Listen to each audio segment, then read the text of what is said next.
হরে কৃষ্ণ। মাঘ মাসের শুক্লপক্ষের জয়া একাদশী বা ভৈমী একাদশী কবে আমাদের পালন করতে হবে, কিভাবে পালন করতে হবে এবং এই একাদশীর ব্রত মাহাত্ম্য কী এবং এই একাদশীর দিন কোন কোন কাজ করা চলবে, কোন কোন কাজ করা চলবে না, সেই সম্পর্কে আমরা জেনে নেব। মাঘ মাসের শুক্লপক্ষের জয়া একাদশী বা ভৈমী একাদশী আমাদের পালন করতে হবে বাংলায় 7ই ফাল্গুন এবং ইংরেজিতে 20 ফেব্রুয়ারি মঙ্গলবার দিন। এবং এই একাদশীর পালনভঙ্গের সময় হলো ঠিক তার পরের দিন বাংলায় 8ই ফাল্গুন এবং ইংরেজিতে 21শে ফেব্রুয়ারি বুধবার দিন। ভারতবর্ষে এই একাদশীর পালনভঙ্গের সময় হলো সকাল 5টা থেকে সকাল 9:55-র মধ্যে এবং বাংলাদেশে এই একাদশীর পালনভঙ্গের সময় হলো সকাল 6:30 থেকে সকাল 10:20-র মধ্যে। 20 ফেব্রুয়ারি ভৈম একাদশীর দিন বরাহ দেবতার আবির্ভাব তিথি। এই তিথির উপলক্ষে সমস্ত বৈষ্ণব ভক্তগণের দুপুর পর্যন্ত উপবাস পালন করা অত্যন্ত কর্তব্য। এবার আমরা জেনে নেব এই একাদশীর মাহাত্ম্যের সম্পর্কে। মাঘ মাসের শুক্লপক্ষের জয়া একাদশীর মাহাত্ম্য ভবিষ্যৎ উত্তর পুরাণে যুধিষ্ঠির এবং কৃষ্ণ সংবাদে বর্ণিত আছে। শ্রী গরুড় পুরাণে মাঘ মাসের শুক্লপক্ষের একাদশী তিথিকে ভৈমী একাদশী নামে অভিহিত করা হয়েছে। কল্পান্তরে বিভিন্ন পুরাণে বিভিন্ন নাম দেওয়া হয়েছে। পদ্মপুরাণের নাম অনুসারে জ্যৈষ্ঠ মাসের শুক্লপক্ষে একাদশীর নামই পাণ্ডবা নির্জলা বা ভীমসেনী বা ভৈমী একাদশী। যুধিষ্ঠির বললেন, হে কৃষ্ণ, আপনি কৃপা করে মাঘ মাসের শুক্লপক্ষের একাদশী সবিশেষ বর্ণনা করুন। তখন শ্রীকৃষ্ণ বললেন, হে মহারাজ, মাঘ মাসের শুক্লপক্ষের একাদশী জয়া নামে প্রসিদ্ধ। এই তিথি সর্বপাপ বিনাশিনী, সর্বশ্রেষ্ঠা, পবিত্রা, সর্বকাম এবং মুক্তি প্রদায়িনী। এই ব্রতের ফলে মানুষ কখনোই প্রেতত্ব প্রাপ্তি হয় না, অর্থাৎ ভূত প্রেত পিশাচ যদি কখনো লাভ করে না। এই একাদশী নিয়ে এক ঐতিহাসিক কাহিনী রয়েছে, যা তোমাকে এখন আমি বলতে চলেছি। একসময় স্বর্গলোকে ইন্দ্র রাজত্ব করছিল। সেখানে অন্য দেবতারাও বেশ সুখেই ছিল। তারা পারিজাত পুষ্পশোভিত নন্দনকাননে অপ্সরাদের সাথে বিবাহ করত। একদিন 50 কোটি অপ্সরা নায়ক দেবরাজ ইন্দ্রের ইচ্ছায় আনন্দ ভরে তাদের নৃত্য করতে বললেন। নৃত্যের সাথে গন্ধর্বগণ গান করতে লাগলেন। পুষ্পদত্ত, চিত্রসেন প্রভৃতি প্রধান প্রধান গন্ধর্বেরাও সেখানে উপস্থিত ছিলেন। চিত্রসেনের পত্নীর নাম ছিল মালিনী এবং পুষ্পবন্তী নামে তার একটি কন্যা ছিল। পুষ্পদত্তের পুত্রের নাম ছিল মাল্যবান। এই মাল্যবান পুষ্পবন্তী রূপে মুগ্ধ হয়েছিল।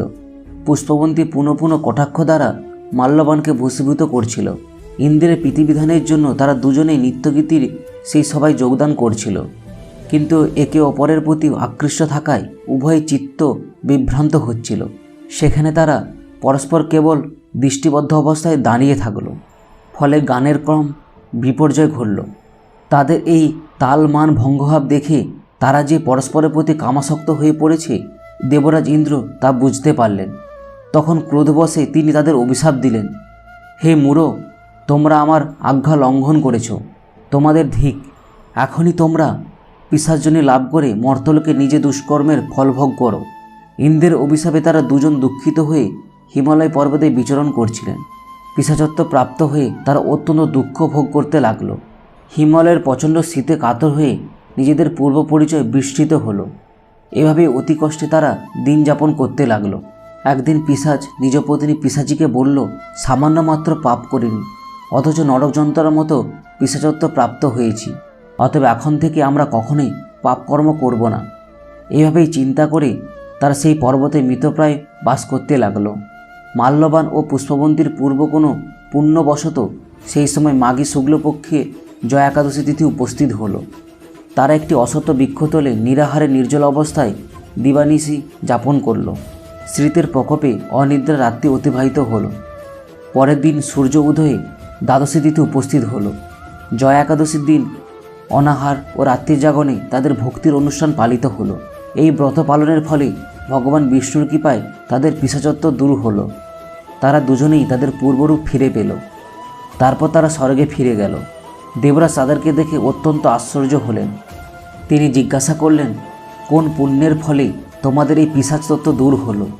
আমার অভিশাপ থেকে কে তোমাদের মুক্ত করল তা আমাকে বলো। তখন মাল্যবান বললেন, হে প্রভু, ভগবান বাসুদেবের কৃপায় জয়া একাদশীর ব্রতের পুণ্যের প্রভাবে আমাদের পিশাচত্ব দূর হয়েছে। তাদের কথা শুনে দেবরাজ ইন্দ্র বললেন, হে মাল্যবান, এখন থেকে তোমরা আবার অমৃত পান করো। একাদশী ব্রতে যারা আসক্ত, যারা কৃষ্ণ ভক্তি পরায়ণ, তারা আমাদের কাছেও পূজ্য বলে জানবে। এই দেবলোকে তুমি পুষ্পবন্তীর সাথে সুখে বাস করো। তখন কৃষ্ণ বললেন, হে মহারাজ, এই জয়াব্রত ব্রহ্মহত্যাজনিত পাপকেও বিনাশ করে।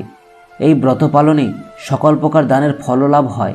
সকল যজ্ঞ ও তীর্থের পুণ্যফল এই একাদশীর প্রভাবে আপনা হতে লাভ হয়।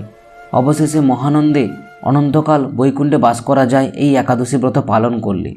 এই জয়া একাদশীর ব্রতকথা পাঠ ও শ্রবণে অগ্নিষ্টম যজ্ঞের ফল পাওয়া যায়। এই ছিল জয়া একাদশী বা ভৈমী একাদশীর মাহাত্ম্য। এবার আমরা জেনে নেব এই একাদশীর দিন কোন কোন কাজ করা উচিত নয় এবং কোন কোন কাজ করা উচিত। জয়া একাদশীর দিন বা ভৈমী একাদশীর দিন ভোরে শয্যাত্যাগ করে শুচিশুদ্ধ হয়ে শ্রীহরির মঙ্গল আরতিতে অংশগ্রহণ করতে হয়।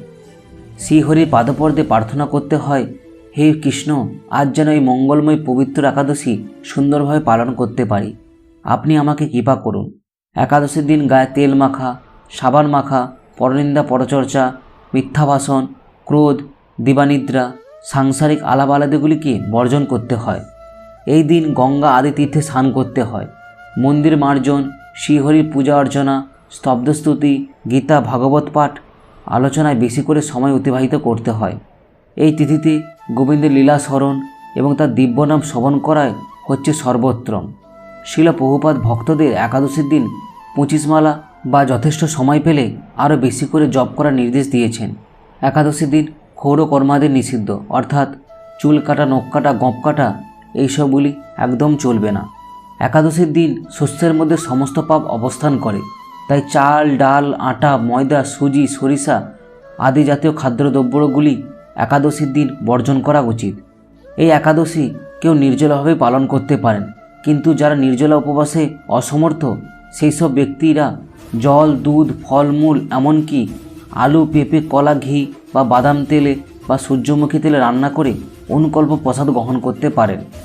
রবি শস্য অর্থাৎ ধান, গম, ভুট্টা, ডাল, সরিষা এবং সয়াবিন তেল অবশ্যই বর্জনীয়। একাদশীর পরের দিন অর্থাৎ দ্বাদশীর দিন উপযুক্ত সময়ের মধ্যে আমাদের পারণভঙ্গ করতে হবে এবং পারণভঙ্গ করার সময় এই মন্ত্রটিকে আপনাকে 3 বার বলতে হবে। একাদশং নিরাহার ব্রতনেন কেশব প্রসিদ্ধ সম্মুখনাথ জ্ঞানদৃষ্টি পদভব। এই মন্ত্রটি 3 বার বলার পর শস্য জাতীয় প্রসাদ গ্রহণ করে পারণ করতে হয়। ভগবান শ্রীকৃষ্ণ কেন এই একাদশী দেবী সৃষ্টি করেছিলেন এবং একাদশীর দিন কোন কোন কাজ করা উচিত নয়, সেই সম্পর্কে আমার চ্যানেলে 2টি ভিডিও আগে থেকেই তৈরি করা রয়েছে। সেই ভিডিওর লিঙ্কগুলি ডেসক্রিপশানে দিয়ে দেবো, নয়তো ভিডিও শেষে দিয়ে দেবো, আপনারা সেটা দেখে নিতে পারেন। এই ছিল একাদশীর দিন বিধিনিষেধ এবং কী কী করবেন তার ব্যাপারে। আজকের ভিডিও এই পর্যন্ত। ভিডিওটি যদি ভালো লেগে থাকে তবে অবশ্যই লাইক করুন, শেয়ার করুন এবং চ্যানেলটিকে সাবস্ক্রাইব করুন।